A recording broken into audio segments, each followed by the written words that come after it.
Nuestros antepasados tenían acceso a una tecnología increíble. De hecho, su tecnología era tan increíble que no podemos explicar adecuadamente cómo llegaron a inventarla. A los científicos no les gusta hablar de ello, pero puedes encontrar pruebas de esta alta tecnología en todas partes si sabes dónde buscar. Afortunadamente, lo sabemos y lo compartiremos contigo en este video. Comencemos.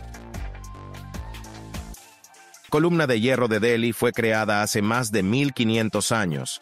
Al mirarla, nunca lo adivinaríamos, porque no hay ni rastro de óxido en ella. No es porque se limpie y se pula regularmente, es porque es físicamente imposible que la columna se oxide. La columna de hierro, a veces llamada pilar de Ashoka, mide 6,7 metros de altura. Cada centímetro de estos 6,7 metros está recubierto de una sustancia inoxidable llamada misahuita, e impide que la superficie del hierro esté expuesta al oxígeno. Sin este contacto, no puede producirse óxido. Es tan difícil imaginar que las personas que fabricaron el pilar en ese momento supieran cómo prevenir la oxidación que la mayoría de los científicos piensan que probablemente fue un accidente. Su mejor suposición es que la misahuita se formó en condiciones excepcionales y únicas cuando el hierro caliente se mezcló con escoria de cal y aire húmedo al enfriarse. Una vez que se hizo evidente que su columna nunca se oxidaría, los antiguos habitantes de Delhi la consideraron un milagro. La idea de que fue un feliz accidente se refuerza por el hecho de que no se ha encontrado ningún otro objeto indio inoxidable de esa época. Algunos arqueólogos e historiadores afirman que la lente de Nimrud es el primer telescopio del mundo. Otros dicen que nunca fue diseñada para tal función y que sus propiedades de aumento se utilizaban para magnificar los rayos del sol y encender fuegos en lugar de observar objetos o estrellas distantes.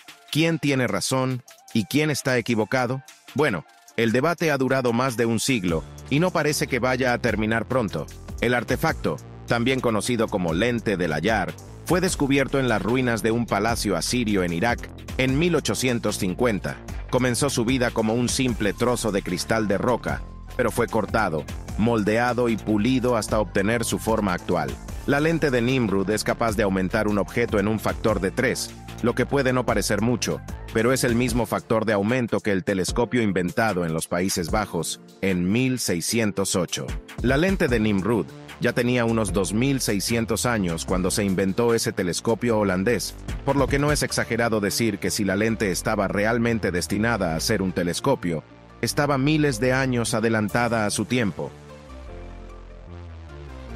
El mecanismo de Anticitera es uno de los restos arqueológicos más conocidos del mundo.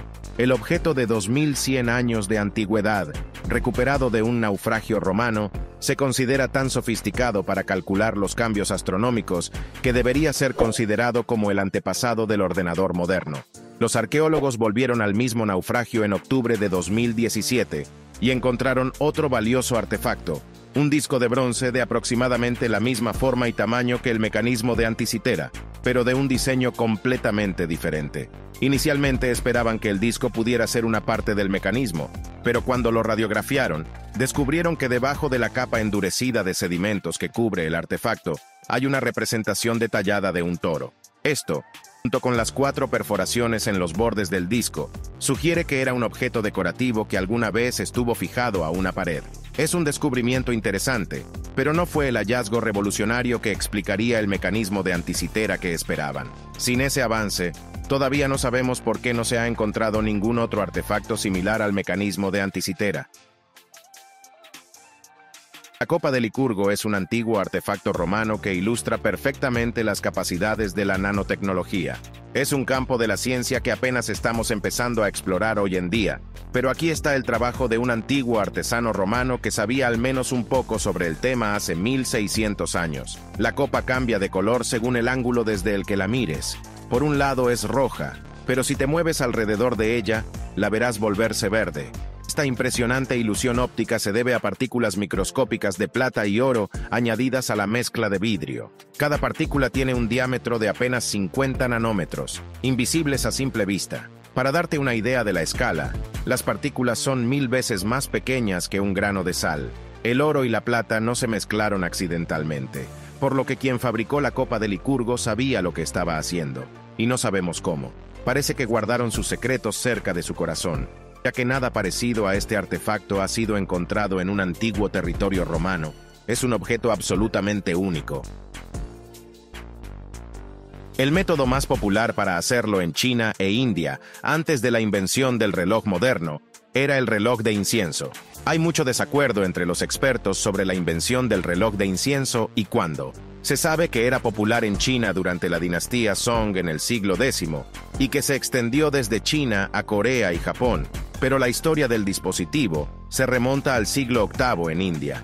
Algunas fuentes indican que los indios en realidad tuvieron la idea de los inventores chinos que crearon el primer reloj de incienso en el siglo VI, pero la fiabilidad de estas fuentes es el origen del debate. En términos simples, cada reloj de incienso contiene ya sea un palo de incienso o polvo de incienso que ha sido cuidadosamente fabricado para quemar a una velocidad muy específica. Así, es posible determinar qué día es o cuánto tiempo ha pasado, comprobando cuánto palo o polvo en el interior del reloj ha quemado. Los modelos más avanzados contienen gongs y campanas que sonarían automáticamente para indicar el paso de una hora o un día. Aunque las religiones del hinduismo, jainismo y budismo sean diferentes entre sí, comparten algunas creencias clave. Una de ellas es que el Vajra es el arma elegida por los dioses. Encontrarás menciones del Vajra que se remontan hasta el Rig Veda, la primera parte de los 4 Vedas conocidos. Desde un punto de vista etimológico, hay 2 maneras de entender la palabra Vajra, ambas provenientes del sánscrito. La primera es como relámpago y la segunda como diamante. En ambos casos, se cree que la intención de la palabra es representar el arma como una fuerza irresistible. Según la mitología, Indra fue informado directamente por Vishnu de que un arma hecha con los huesos del sabio hindú Dadichi sería capaz de destruir al demonio serpiente conocido como Vritra. El arma en cuestión fue creada por el artista divino Dvastar y resultó ser eficaz. Las tradiciones indias consideran al Vajra como el arma más poderosa del universo. Es una afirmación audaz para un arma que es esencialmente un garrote con cabeza acanalada, pero no hay escasez de personas que lo creen. De acuerdo, admitimos que nuestra siguiente tecnología no es realmente antigua, pero es un paso importante en la evolución de las matemáticas. Se llama aritmómetro y es la primera calculadora mecánica digital del mundo. Eran lo suficientemente pequeños y duraderos para ser utilizados en entornos de oficina, y eran el medio más confiable para realizar cálculos hasta que alguien inventó la calculadora de bolsillo. El dispositivo, que fue patentado en Francia por Thomas de Colmar en 1820, era capaz de realizar sumas, restas, divisiones y multiplicaciones largas. Los años más populares del dispositivo fueron entre 1851 y 1915, pero su popularidad fue tal que continuaron fabricándose hasta la década de 1970. La principal ventaja del dispositivo desde el punto de vista de los empleadores era que era fácil de usar, por lo que una unidad podía ser entregada a un empleado sin necesidad de capacitación especial. Con el tiempo y la necesidad de calcular números más grandes con más decimales, crearon versiones más grandes del aritmómetro.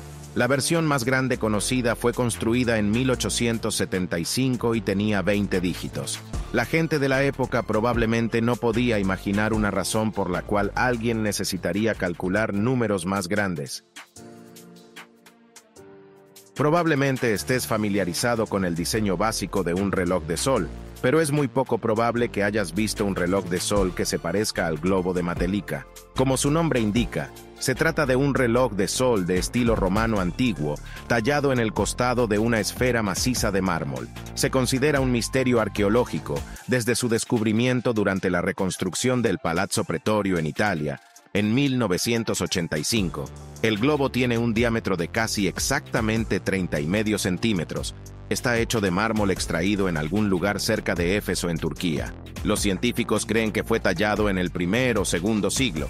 Desafortunadamente, las inscripciones originales han sido dañadas y solo algunas palabras y letras del griego antiguo siguen siendo visibles en la superficie del dispositivo. Esto hace imposible confirmar una teoría de larga data de que, además de funcionar como un reloj de sol, El globo de Matelica también pudo haber sido utilizado para cálculos astronómicos. Al igual que una esfera armilar, es probable que los 13 agujeros en la superficie de la esfera alguna vez contuvieran inserciones metálicas para indicar la hora del día, permitiendo así a los observadores conocer la hora. Pregunta: ¿cómo lograron nuestros antepasados perforar agujeros precisos en la roca sólida? Respuesta: utilizando dispositivos como el taladro de arco. Un taladro de arco estándar no parece una herramienta poderosa. Se trata de una herramienta manual simple compuesta por un uso y un eje que se mueve al empujar un arco hacia adelante y hacia atrás. El arco está unido a un trozo de cuerda tensada, que a su vez está enrollada alrededor del uso. La invención a veces se conoce como taladro de arco egipcio, debido a la creencia de que es un invento egipcio antiguo, pero las pruebas sólidas para respaldar esta teoría son escasas. En cambio, es más probable que los taladros de arco hayan sido inventados en Mehrgarh, en Pakistán, hace entre 6 y 7 mil años. Se han encontrado ejemplos de taladros de arco hechos con brocas de jaspe verde allí. Sin embargo, también se han encontrado taladros de arco antiguos en tierras ocupadas anteriormente por la civilización del Valle del Indo, lo que hace difícil decir si el concepto comenzó en una región antes de trasladarse a otra, o si la invención es un ejemplo de evolución paralela. La primera democracia registrada en la historia del mundo fue la de la antigua Grecia. Los griegos hicieron grandes esfuerzos para asegurar que su democracia fuera justa. Es por eso que se inventaron dispositivos como el cleroterion. El aparato se utilizaba para asegurar que el favoritismo no pudiera infiltrarse en procesos como la creación de consejos, la selección de jurados y otras funciones sociales y políticas importantes en Atenas. En su forma más simple, un cleroterion no es más que una losa de piedra grabada con cientos de ranuras y unida a un tubo. Se colocarían fichas en las ranuras y luego se liberarían al azar en el tubo. Sin embargo, hay un problema. El mecanismo que liberaba las fichas no ha sobrevivido en ninguno de los cleroterions que han llegado hasta nuestros días, por lo que no estamos seguros de cómo funcionaba el proceso. Suponemos que era algo así como un clavo largo para bloquear el extremo abierto y separar una ficha que cae de otra, pero no podemos probarlo. Los registros históricos sugieren que el primer cleroterion fue inventado en 403 a.C., después de que los ciudadanos expresaron su descontento con el método de primero en llegar, primero en ser atendido para formar consejos en Atenas. Sospechamos que la mayoría de las personas nunca han oído hablar de Francesco Lana de Terzi, lo cual es una lástima. Era un inventor, matemático y naturalista italiano del siglo XVII, y en 1670 diseñó un asombroso vehículo que llamaba el barco volador. El diseño tiene bastantes similitudes con un barco convencional. Por ejemplo, hay un mástil central unido a una vela y un sistema de dirección diseñado para funcionar exactamente como el de un velero. Sin embargo, en los 4 mástiles se fijarían esferas de cobre hechas de láminas muy delgadas y sometidas a condiciones de vacío, lo que las haría más ligeras que el aire que las rodea. En la mente del inventor, esto las haría capaces de transportar la nave y hasta 6 pasajeros por el cielo. De Terzi soñaba con construir un prototipo para probar su teoría, pero desafortunadamente para él, nadie en su tiempo fue capaz de fabricar láminas de cobre tan finas. Más tarde en su vida, expresó la esperanza de que nunca se construyera una máquina voladora, ya que temía que fueran utilizadas para bombardear ciudades desde arriba. No estaba equivocado. Nos gustaría terminar con una invención que demuestra que no todas las ideas innovadoras son necesariamente excelentes. Se trata del lavador vaginal de Lawson, y desafortunadamente, es exactamente lo que parece. Si eres fan de Doctor Who, y miras este dispositivo ridículo, pensando que se parece exactamente a una pistola Dalek, no eres la primera persona en hacer esa asociación. Lawson, cuyo nombre de pila se ha perdido con el tiempo, tuvo esta idea en 1900. Nos gustaría pensar que habíamos aprendido lo suficiente sobre la higiene femenina en ese momento, como para darnos cuenta de que no era una buena idea, pero aparentemente no. La idea detrás del aparato es tan simple como desacertada. Se inserta en la vagina y luego envía un chorro de agua antes de girar como una escobilla, limpiando teóricamente el interior del órgano al hacerlo. Al hacerlo, Ignora el hecho de que el órgano en cuestión es autolimpiante por diseño. También ignora los consejos médicos que indican que insertar algo de ese tamaño que gira y eyecta agua en forma de chorro potente es una idea bastante terrible. No es de extrañar que fue inventado por un hombre.